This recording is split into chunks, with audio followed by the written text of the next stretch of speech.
Bien, entonces ya estamos compartiendo ahí la pantalla y hoy día lo que vamos a hablar es la atención del paciente en el tema de pancreatitis aguda. Entonces, déjenme que haga esto por aquí. Bien. Entonces, gracias nuevamente por la invitación a Roberto y a todo el Colegio de Enfermeras por esta presentación el día de hoy. Hoy vamos a hablar de lo que es pancreatitis aguda en la atención del paciente de enfermería y en atención en realidad del curso de actualización que tenemos en gastroenterología anualmente. Pues esta ponencia que les comparto a ustedes la vamos a presentar en el Congreso Nacional Panamericano de Gastroenterología, así es que espero que sea de su agrado para que también la podamos compartir con ustedes. Como ya me presentaron, mi nombre es José Carlos Ticona y voy a permitir presentarles la pancreatitis el día de hoy.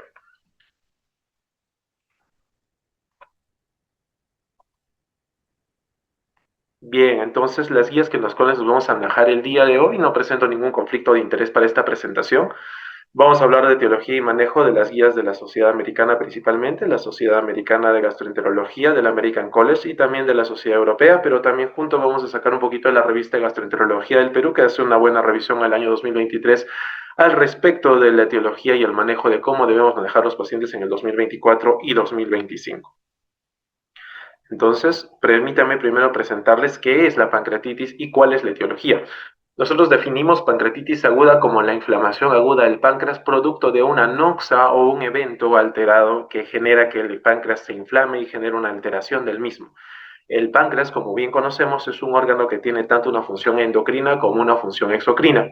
La función endocrina nos permite producir hormonas tales como son glucagón, insulina, ya se les prende ahí, llama la atención la diabetes mellitus, ese es el páncreas endocrino, pero por otro lado está el páncreas exocrino, que es lo que nos permite a nosotros digerir los alimentos, produciendo amilasa, lipasa, tripsina, quimiotripsina, que son enzimas que ustedes y yo necesitamos para poder digerir un alimento, para poder digerir una proteína, una carnecita, pues yo necesito que mi páncreas produzca esta enzima.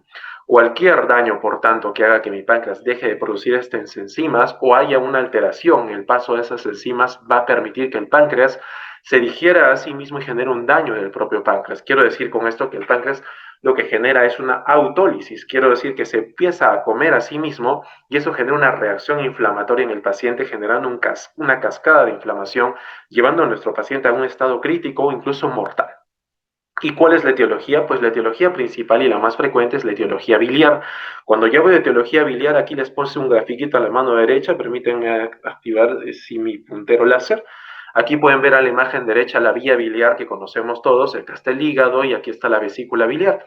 Cuando esta vesícula biliar empieza a producir estos calculitos que ustedes ven ahí representados en amarillito, pues esos calculitos caen a este conducto biliar que nosotros lo conocemos como conducto biliar principal o también un sinónimo colédoco. Entonces el colédoco permite el paso normal de la bilis que produce el hígado hacia el intestino. Y este paso normal de bilis al intestino es lo que permite que nosotros tengamos color en la orina y color en las heces, porque la bilirrubina es lo que nos permite tener el color. Cuando hay un paso alterado de un lito, de un cálculo de la vía biliar de la vesícula al conducto colédoco y esto tapa en la producción de bilis, pues inmediatamente toda la bilis regresa al hígado y esa bilis es tóxica, genera un daño en el propio hígado, pero también en el órgano que está al lado, que es este conducto que ven aquí, que se llama conducto de Wirsum. Este conducto de Wirsum o conducto pancreático principal es un conducto que drena la secreción pancreática, esa que acabamos de hablar hace un momento que produce enzimas para digerir como tripsina, quimiotripsina y demás.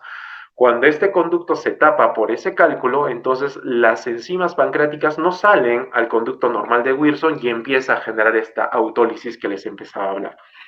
Por lo tanto, ustedes entenderán que la principal causa de la pancreatitis es la etiología biliar y la etiología biliar tiene una producción de 40 a 70% de prevalencia de pancreatitis aguda. ¿Cuál es la segunda causa? Pues el alcohol. El alcohol también hace que nuestro páncreas produzca más enzimas y genere esta autólisis.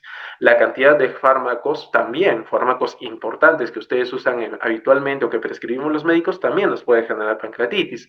La forma metabólica también es otra causa importante. Dentro de la forma metabólica hay dos patologías que ustedes deben conocer, que son los triglicéridos altos. Cuando un paciente tiene triglicéridos más de 1000, es un paciente que tiene mucho riesgo de pancreatitis aguda. Asimismo, el paciente que tiene hipercalcemia. Ahí se les prenderá la llamita de la inteligencia donde pensamos en pacientes con hipercalcemia, pacientes con lisis tumoral, pacientes que reciben quimioterapia. Estos pacientes que tienen hipercalcemia pueden hacer también pancreatitis. Y por último, les pongo ahí la causa idiopática, que es una causa que no está todavía definida, pero que hay causas idiopáticas que pueden generar daño al páncreas. De ahí también está la pancreatitis autoinmune que estamos hablando actualmente bastante en boga, que es que el propio páncreas empieza a detectar como que las células del páncreas no son del páncreas y empieza a dañarse, empieza a hacer un daño en sí mismo y empieza a generar esta pancreatitis. Bien, pues ya sabiendo qué es la etiología, podemos pasar a ver entonces que la principal causa de la pancreatitis es la pancreatitis biliar y por lo tanto tenemos que hablar de ella si queremos hablar de pancreatitis. Entonces, la primera causa siempre es biliar, por lo tanto, cuando tengan un paciente con pancreatitis, siempre hay que solicitar una ecografía. Todos los pacientes que debuten con pancreatitis deben tener un ultrasonido endoscópico o una ecografía abdominal para poder evaluar la causa de la pancreatitis, poder ver esos calculitos en la vesícula o ese calculito en el conducto colédoco. Las guías nos recomiendan que el repetir la ecografía una semana posterior a la pancreatitis aumenta la sensibilidad y especificidad en el caso. O sea que si de inicio no sabemos qué le pasó al paciente y tenemos una ecografía normal, deberíamos repetir una segunda para poder estar seguros de que no fue una causa biliar. Sabemos que es un evento secundario al paso de ese calculito que les hablé hace un momento y eso causa en nuestro país 30 casos por 100.000 habitantes, o sea que es altamente frecuente. En nuestro país el 80 de 75-80% de los pacientes que tienen pancreatitis aguda los determinaron una causa biliar, o sea un cálculo en la vesícula o un cálculo en el colédoco. Entonces, esta pancreatitis biliar genera un daño en nuestro páncreas y vamos a tener esta alteración de autólisis y daño posterior en nuestros pacientes. La segunda causa, dijimos, alcohol, etanol. Tenemos que tener una historia de alcohol pesadas, no es un poquito, es un gramaje alto de alcohol. 50 gramos de alcohol por día lo determinan las guías como un consumo pesado de alcohol. Ahora, esto depende de qué bebida tomemos, ¿no? Seguro por ahí algún fin de semana tomamos un ron o un whisky, pues el ron y el whisky tienen 45% de volúmenes de alcohol, por lo tanto, tomando una botellita yo solo me puede dar pancreatitis aguda porque puedo llegar a un 50 gramos por día de alcohol. Y de hecho esto es muy frecuente en nuestro país porque muchos pacientes que asocian el uso de tabaco junto con alcohol, de hecho ahí les puse un metaanálisis del año 2019 que está ahí a su mano derecha, donde dice que el consumo de tabaco aumenta el riesgo de pancreatitis en pacientes que están tomando alcohol. Esto en un estudio de metaanálisis prospectivo, en un estudio de casos de 10 estudios, se determinó un RR, o sea, un riesgo relativo de pancreatitis aguda y aumentaba a 1.49 pacientes que eran fumadores actuales versus los que no fumaban, que tenían más riesgo de pancreatitis. Entonces, es importante saber que si vamos a consumir alcohol no debemos fumar y si fumamos y tomamos alcohol, pues nuestro riesgo de pancreatitis va a incrementarse. Bien. Solamente estos pacientes que tienen consumo pesado de alcohol, 5% de ellos hacen pancreatitis, pero si evaluamos a los pacientes con pancreatitis aguda, 25% de ellos, o sea, 1 de 4, puede haber tomado alcohol. Eso no se entiende mucho, permítanme explicarlos. Lo que significa es que si yo tomo consumo pesado de alcohol, solo 5% de 100 personas va a ser pancreatitis. Y eso es una causa idiosincrática, o sea, de cada uno de nosotros. Hay una persona que le cae bien el alcohol, a otra no le cae bien. Tal cual, con lo mismo pasa con el páncreas. Pero si yo evalúo todos los casos de pancreatitis y de esos veo que de la causa alcohólica, ¿cuántos fueron? Serán 1 de 4. Con esto quiero decir que es muy importante evaluar el consumo de alcohol y en nuestra historia clínica también tenerlo en consideración. ¿Bien?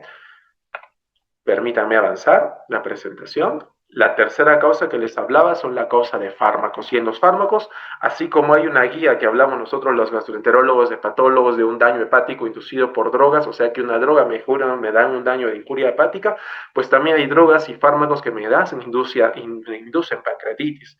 Y se dividen en clases, como les pongo aquí. Este es un estudio del año 2023, agosto, es un estudio bastante reciente donde se determinó el Drug-Induced Acute Pancreatitis, o sea, la injuria pancreática inducida por drogas, similar a la injuria hepática inducida por fármacos. En este caso nos verían las drogas de clase 1, clase 2 y clase 3 para relacionarlas con el riesgo de pancreatitis aguda. Y ustedes pueden ver en este cuadro cómo la clasificación de la clase tipo 1 son los fármacos que más dan pancreatitis. Y ahí está la didanosina, y les llama la atención los neoplasias, no las neoplasias, la azatioprina, que es un medicamento inmunosupresor, la mercaptopurina, que son las principales causas de pancreatitis inducida por fármacos, pero también está ahí el acetaminofén, el famoso paracetamol que ustedes y yo prescribimos, que administramos. El buen paracetamol da pancreatitis aguda, por lo tanto, tener bastante cuidado cuánta dosis vamos a prescribir. O sea que no solo genera daño en el hígado, también genera daño en el páncreas. Bien, están los famosos YECAS, ahí están los famosos antihipertensivos, ¿no? Captopril, enalapril, lisinopril, todos estos fármacos generan pancreatitis aguda. Los ansiolíticos, los antipsicóticos, las benzodiazepinas que ustedes usan frecuentemente en emergencia y colocan midazolam, alprazolam, todo esto genera daño pancreático, ¿bien? Y ahora los nuevos fármacos como los GLP-1 que se usan para obesidad, semaglutida y demás también generan daño en pancreatitis. Metronidazol, inhibidores selectivos de la proteasa, por ejemplo, los pacientes con HIV, con TARP, también tienen daño en pancreatitis. Los pacientes que tienen epilepsia, el ácido valproico y los antidepresivos ansiolíticos, como por ejemplo fluoxetina, sertralina, pueden darnos pancreatitis. Bueno, no es el objetivo de la presentación, pero ahí les dejo la tabla para que ustedes puedan evaluar toda la cantidad de fármacos que puede generar daño de pancreatitis aguda. Cuarto lugar, dijimos metabólico. Y en metabolismo tenemos que hablar los triglicéridos que les comentaba en su momento, que el riesgo incrementa por cada 100 miligramos de decilitro de triglicéridos, aumenta 4%. Por encima de 1000, seguro que nos da pancreatitis por triglicéridos. Así es que los pacientes con sobrepeso tendrán bastante cuidado porque puede darle pancreatitis aguda. Y la hipercalcemia, el hiperparatiroidismo o el síndrome de lisis tumoral que hablamos hace un momento. Bien, y también hay esta patología tumoral. Los cánceres de páncreas, tumores benignos y malignos del páncreas también generan pancreatitis, porque como ustedes entenderán, altera el drenaje también del conducto Wilson y por lo tanto se puede dañar esta autólisis y generar daño a sí mismo. Bien, los pacientes que se sospechen patología tumoral siempre solicitar una tomografía abdominal o una colangioresonancia, que eso es lo que ven ustedes que los médicos ordenamos a veces y pedimos solo CRMN, pues es colangioresonancia magnética nuclear, y es el estudio de más sensibilidad y especificidad para evaluar la patología biliar y poder evaluar si hay un cálculo, un lito o algo adicional en ese paciente que puede generar algún daño de patología tumoral y por eso puede generar algún tipo de pancreatitis aguda. Bien, seguimos avanzando, perdón, no sé qué pasó. Ok, seguimos avanzando. Vamos con la causa idiopática y en la causa idiopática siempre buscar microlitiasis, por lo tanto la colangioresonancia está indicada. También hay causas genéticas, al menos 1% de las familias, de los miembros de familia pueden tener algún daño de tipo genético y ultrasonido también endoscópico nos puede sacar de dudas de que se trate de un microcálculo. Cualquiera sean estas etiologías, pues ya sabemos que todo eso nos puede dar pancreatitis y hay que hablar de recurrencia porque cada causa es importante de etiología de hablar de recurrencia. Por lo tanto, si un paciente tuvo pancreatitis y no se le filió la causa, o sea, no se supo qué le pasó, al final ese paciente puede tener un daño en el páncreas y puede generar daño para poder dañar nuestro páncreas. Bien, entonces tener cuidado si no filiamos el tema de la causa, por favor, considerarlo porque tenemos 30% de recurrencia de pancreatitis aguda. Bien. Listo. Ahora, la pancreatitis idiopática siempre debe plantearse colecistectomía. ¿Qué es colecistectomía? La colecistectomía es el sacar la vesícula, ¿no? Como dijimos que la causa es este cálculo, entonces si yo no saco el cálculo, siempre no va a volver a repetir la pancreatitis. Entonces, siempre que el paciente tiene pancreatitis, siempre interconsulta cirugía y siempre colecistectomía. Bien, no quiero aburrirlos mucho en cuanto al tema de eso. Ustedes quieren saber cómo tratar al paciente y aquí viene el meollo del asunto. ¿Cómo trato al paciente? ¿Por qué el título es actuar rápido? Porque el páncreas es un órgano que como genera este daño y genera esta cascada de inflamación puede terminar rápidamente en falla multiorgánica. Y es por eso que el actuar pronto de la enfermera y del médico va a permitir que nuestro paciente termine mejor o peor. Para eso, ¿qué debemos hacer? Estratificar el riesgo. ¿Qué significa eso? Hay que ver si nuestra pancreatitis es leve, aguda, moderada o severa. Una pancreatitis leve es una pancreatitis que no tiene falla de ningún órgano, mientras que una pancreatitis severa es una pancreatitis que tiene una falla de órgano y la moderadamente severa es que falló el órgano pero en 2 días se recuperó. O sea, ¿qué órganos se pueden fallar, doctor? Pues se pueden fallar 5 órganos. Miren, corazón, ahí les pongo que el paciente esté chocado, presión arterial sistólica menos de 90, PAFI, el pulmón se puede dañar generando una alteración de oxigenación, el paciente requiere oxígeno, falla renal, el paciente aumenta la creatinina más de 2, puede tener una alteración gastrointestinal con sangrado digestivo también. Eso lo definimos nosotros como falla multiorgánica, falla circulatoria, falla respiratoria, falla renal o falla de sangrado gastrointestinal. Cualquiera de esos nos alerta y decimos, ok, este paciente puede ir con pancreatitis severa, así es que hay que tratarlo rápidamente. ¿Y cómo lo vamos a tratar rápidamente? Primero midiendo un predictor de severidad. Ya, nosotros, los gastroenterólogos y los médicos internistas en general, lo principal inconveniente que tenemos es de predecir qué paciente va a ir a ser grave y qué paciente no va a ser grave. Por lo tanto, tratamos a todas las pancreatitis como si fueran graves. Pero hay scores que nos permiten a nosotros evaluar y poder determinar qué paciente va a ir bien y qué paciente va a ir mal. Por ejemplo, uno de ellos es el famoso score BISAP. El score BISAP, que por sus acrónimos son B de boom, I de alteración del estado mental, S de SIRS, A de H de edad y P de pleural effusion o de derrame pleural. Esos 5 parámetros clínicos nos permiten determinar que nuestro paciente puede llevar a un riesgo de pancreatitis severa. Con más de 2 de estos puntos, ese pancreatitis es una pancreatitis severa. Pero actualmente hay unos nuevos scores. Este, por ejemplo, es un estudio del 2024, el año pasado, donde se evalúa los factores clínicos y ahí está la edad, 55 años. Hay algo importante que ponen en este cuadro que es la obesidad. Se determina que la obesidad es un factor de riesgo importante para que el paciente haga una pancreatitis severa, alteración del estado mental, que ya hablamos, comorbilidades, que son estas del sistema de respuesta inflamatoria sistémica. ¿Qué es este sistema de respuesta inflamatoria? Pues el páncreas ya dijimos que hace autólisis, se come a sí mismo y empieza a generar inflamación, el órgano se está muriendo. Nuestro cuerpo, cuando hay algo malo, se defiende con inflamación. Mediante citoquinas, mediante interleuquinas, mediante cascadas inflamatorias, nuestro cuerpo se defiende de ello. En este caso, el páncreas se defiende de ello generando inflamación y esto genera una respuesta inflamatoria sistémica. Todo nuestro organismo está con una respuesta inflamatoria, como si fuese una sepsis severa. Entonces el paciente, miren, está taquicárdico, pulso más de 90, está taquipneico, respira más de 20 por minuto, tiene temperatura alta, más de 38 o menos de 36, y si medimos un hemograma tiene más de 12.000 o menos de 4.000. Esto que lo acabo de resumir se llama SIRS y más de 2 puntos hace un SIRS positivo y por lo tanto ese paciente va a tener riesgo de pancreatitis severa. Pero también aumentamos estos, mira, signos de hipovolemia, eso es algo novedoso, ahora hablamos de signos de hipovolemia. ¿Qué es eso, doctor? La volemia es la sangre que tenemos en nuestro cuerpo y cuando tenemos una inflamación sistémica severa, como este caso de este paciente, está entrando en una deshidratación severa, ese paciente está deshidratado, le falta líquido. ¿Por qué le falta líquido? Porque todo está en una respuesta inflamatoria. Entonces van a caer los parámetros laboratorios, por ejemplo, el BUM. ¿Qué es el BUM? La urea va a aumentar. El hematocrito va a aumentar, no es porque tenga más sangre, es porque está hemoconcentrada, tiene menos líquido, y si tiene menos líquido vamos a tener más hemoglobina. Entonces todos esos parámetros lo vemos ahora en los gastroenterólogos y determinamos que este paciente que tiene signos de hipovolemia va a ir peor. ¿Bien? Muy bien, y entonces, ¿cuál es el manejo? ¿Qué vamos a hacer? ¿Cómo lo tratamos, doctor? El manejo principal es darle a nuestro paciente una respuesta inicial temprana y precoz. Por eso es que el título es Enemigo Silencioso, pero hay que tratarlo rápidamente. Si no lo trato rápidamente, no lo voy a poder evaluar, no lo voy a poder salvar y mi paciente va a terminar en falla multiorgánica. Entonces, ¿cómo lo hago? El manejo inicial es con evaluar primero el daño endotelial. O sea, el páncreas generó un daño en el endotelio y ese daño en el endotelio generó que se rompa la permeabilidad vascular. Se rompan los vasos sanguíneos, se salen los fluidos. ¿A dónde se salen? Al intersticio, al peritoneo, genera citis, genera derrame pleural. Por eso es que seguro ustedes han visto que muchos de sus pacientes con pancreatitis tienen derrame pleural.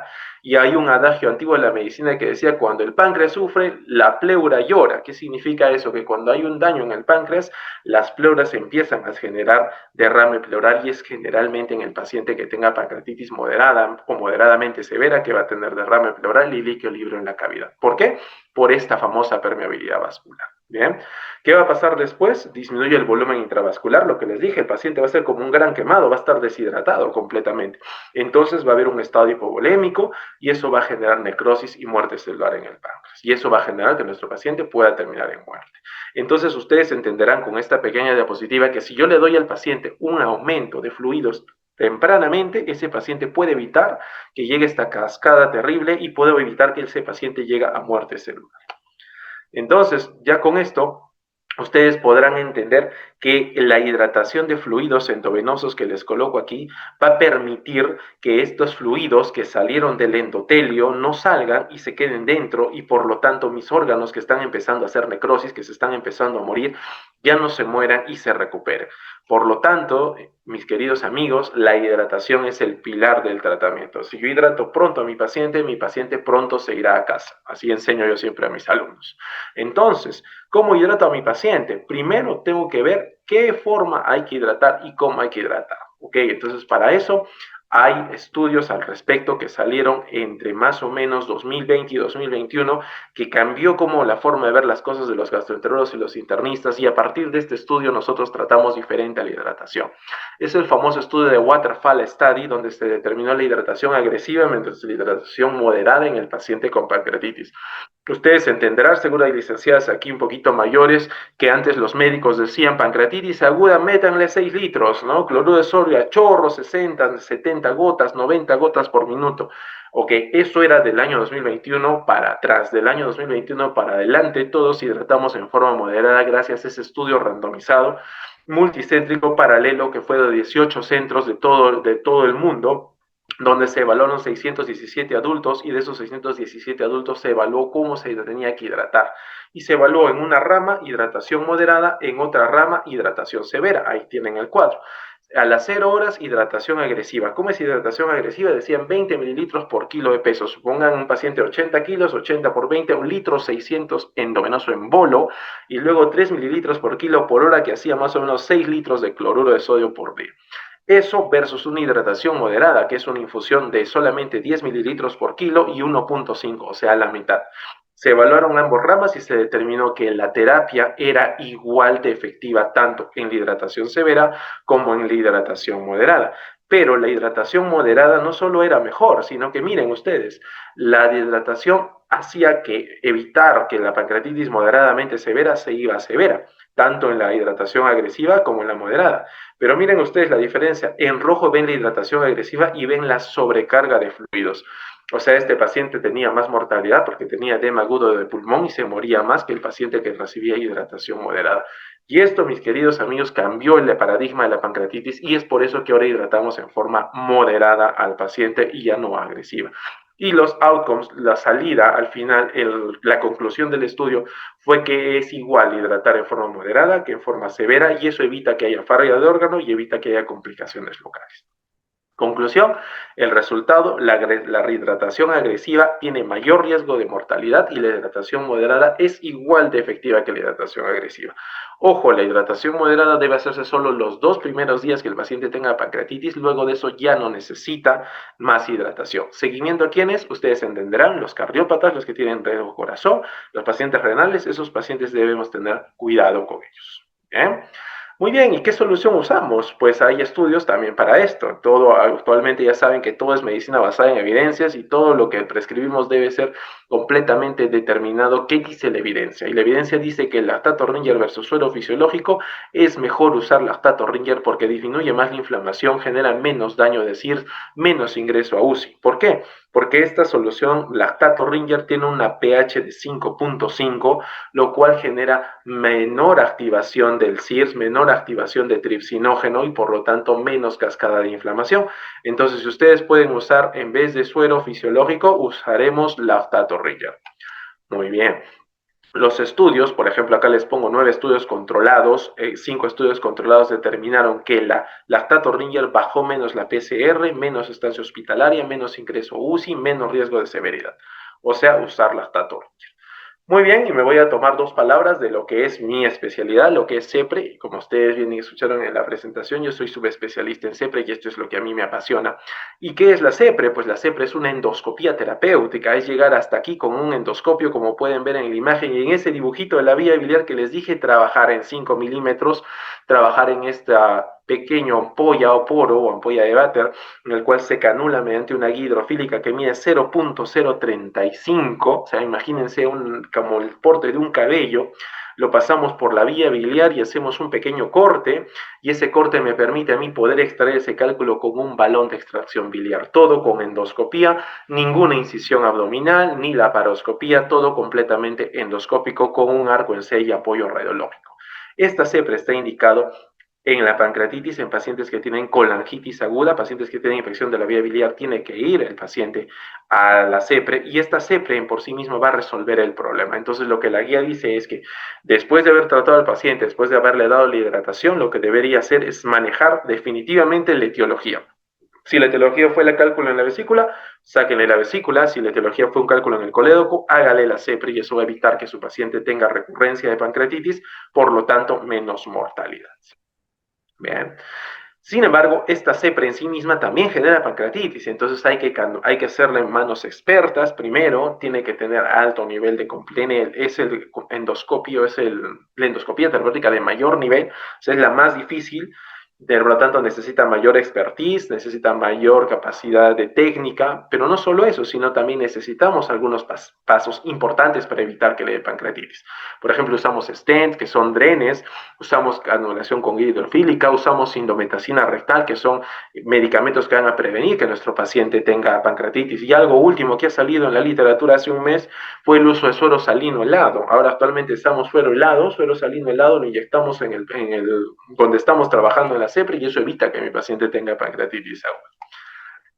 Entonces, esta prevención post-CEPRE es toda esta imagen y eso nos permite que nuestro paciente haya reducido su riesgo de pancreatitis. La indometacina, los supositorios, eso evita que mi paciente tenga menos riesgo de pancreatitis aguda. Muy bien, y algo que sí es importante que ustedes sepan es el uso de antibióticos. Bueno, ustedes entenderán, esta paciente tiene 12.000 leucocitos, tiene mucha inflamación, ¿será importante darle a este paciente antibióticos? Nunca jamás. El paciente con pancreatitis aguda no requiere antibiótico profilaxis. De hecho, es ¿qué les digo? Algo que tenemos que quitar de la medicina porque es netamente empírico, no tiene sustento científico. Por lo tanto, siempre que tengamos un paciente con pancreatitis aguda por más de 18.000 leucocitos y PCR de 100, no requiere antibióticos. De hecho, el antibiótico profilaxis ha demostrado que tiene más riesgo de morbimortalidad. ¿En quién se usar? En usar antibióticos en las pacientes que tienen necrosis pancreática infectada. Eso ya es una complicación, que el páncreas se murió un tejido, entró un bicho y eso generó que el páncreas sea una infección. En ese caso sí usar antibiótico-terapia, si no, no está indicada. No está indicada. Y lo importante también en el paciente con pancreatitis es saber cuándo nutrir, porque ustedes saben que la primera indicación del médico es NPO, ¿no? NPO para toda pancreatitis, NPO. ¿Cuándo, doctor? A veces 3 días, 4 días, 5 días. Ahí la licenciada nos dice, doctor, ya está 5 días sin comer, ese paciente se va a morir. Pues tienen toda la razón. Yo siempre digo, la licenciada está al lado del paciente, está al lado de la cama del paciente. Hay que escucharla, ella tiene la razón siempre porque ella lo ve al paciente diario. Yo vengo, paso visita y ya está, ¿no?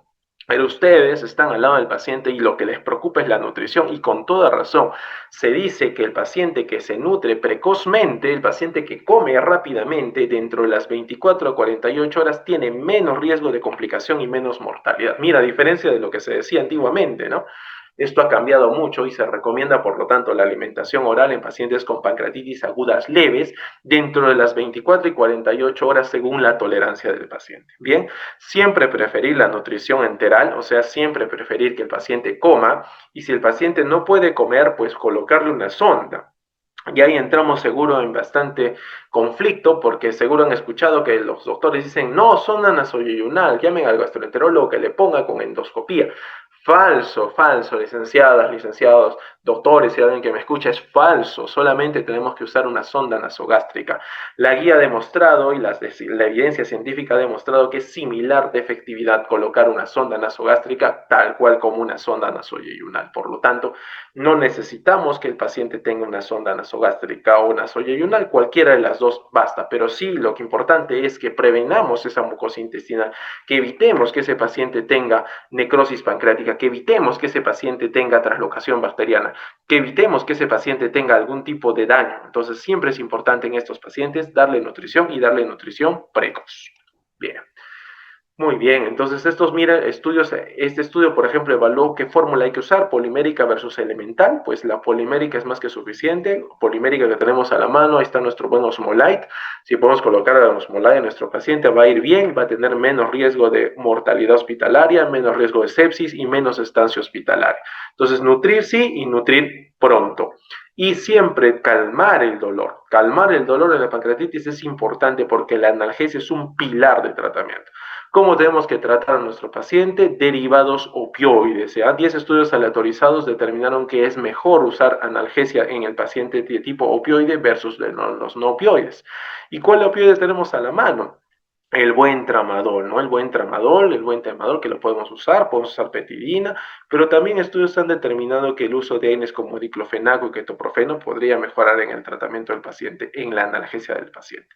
Entonces, ¿qué dice la Guía de Salud 2024, la guía de la Sociedad Peruana de Gastroenterología?